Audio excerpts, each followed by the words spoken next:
Hi, we're back with Smarter Markets at the FT Global Commodity Summit in Lausanne. I'm joined by my colleague, Alasdair from Abaxx Exchange.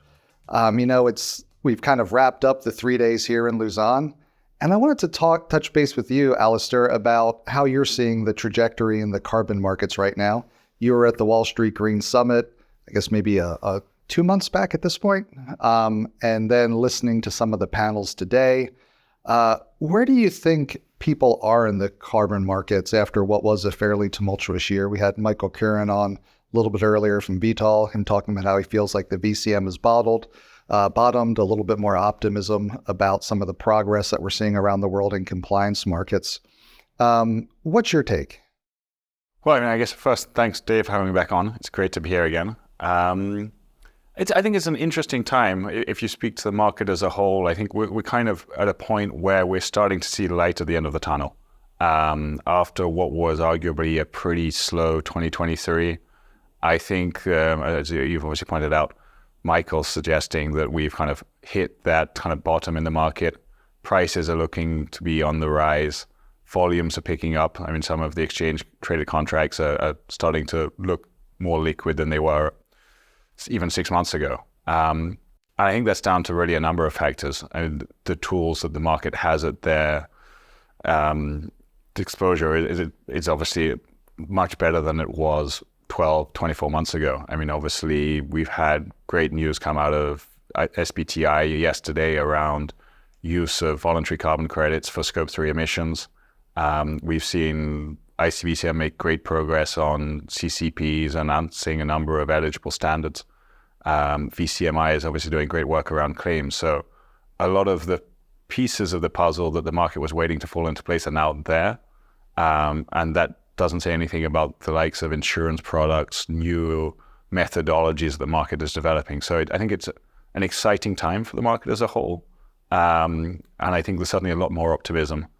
And hopefully that allows more capital flow into the market in the coming year. And speaking of pieces of the puzzle, you're working on a couple of those pieces yourself with Abaxx, looking to introduce new benchmark futures contracts. Could you tell us a little bit about those?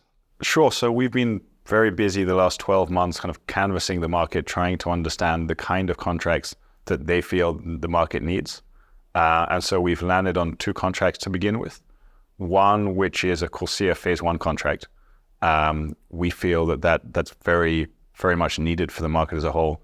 Obviously, airlines have compliance obligations, and they're used to having traditional risk mitigation tools. They obviously have big jet fuel hedging strategies. And so taking their expertise and transplanting that into voluntary carbon markets is obviously a logical fit. So we'll be launching that shortly. And then separately, we've evolved our voluntary carbon offering. So we have a nature-based solutions contract called Jurisdictional Red. This is a kind of evolution of project-based red. So for the better part of the last 5 years, we've obviously heard a lot about nature-based avoidance. That's largely been through Red Plus projects. And obviously, I think we're all aware of some of the criticisms the market has faced around baselines, additionality, and leakage. And so moving from that project-based approach to a jurisdictional approach really solves a lot of those problems. And so we feel that's really the way the market will move towards over the coming years. And it's been fascinating to me, at this conference and others, there's so many, carbon markets are really becoming more plural in a way. We've heard a lot about new compliance systems, compliance schemes being developed by other countries, carbon tax being introduced, Europe kind of exporting its own policy framework through the CBAM. I'm curious, when you look at the development of carbon markets broadly, what do you make of this kind of growing plurality of approaches that we're seeing? So, I mean, you're absolutely right. I mean, we're moving from a singular market, the CDM era, to a very, would almost say fragmented market. In the voluntary space, you're seeing an abundance of new standards popping up. We're obviously seeing new methodologies being developed. And then beyond that, I would say probably the most promising trend is that of regional compliance markets. Obviously, the EU for a number of years has had a very successful ETS program. We've seen Colombia implement one. Singapore has obviously now put into place its carbon tax. And so I think it's one of the big demand drivers going forwards. Compliance type schemes are going to be really, really where the action takes place. So go ahead. Yeah. And how do you see the role of a futures exchange like Abaxx in working with those developing markets?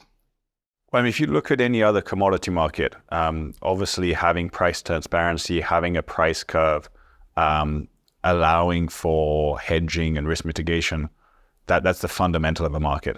And today, if you look at voluntary carbon markets, probably 90% of trades happen on an OTC spot basis, which doesn't necessarily serve the market particularly well. Project developers need to have an understanding of where their credits will price 2, 3, 5 years from now, as we've heard. Unlike almost any other commodity market, the investment payback and the project life cycle can run into the decades. And so in that particular case, having that price curve, having price visibility over a longer duration is obviously incredibly required. And I know you've been very busy, so I just want to ask you one more question before we go. And that's, you're not only seeing the panels, you're of course having all the conversations around the conference as well. And I'm curious, from those conversations, when you think about where the big opportunities are in terms of bringing in new markets, new market infrastructure, new technology, to really kind of help these markets develop and move forward, where are you seeing some of the bigger opportunities right now? So I think probably at the end of the day, the biggest challenge the market is going to face is kind of data sharing and data transparency. If we look at CBAM and the reporting requirements that imposes upon the market, that's obviously a very complicated problem to solve for. And today, I don't think the market necessarily has all the tools that it needs at its disposal to really share data across a supply chain.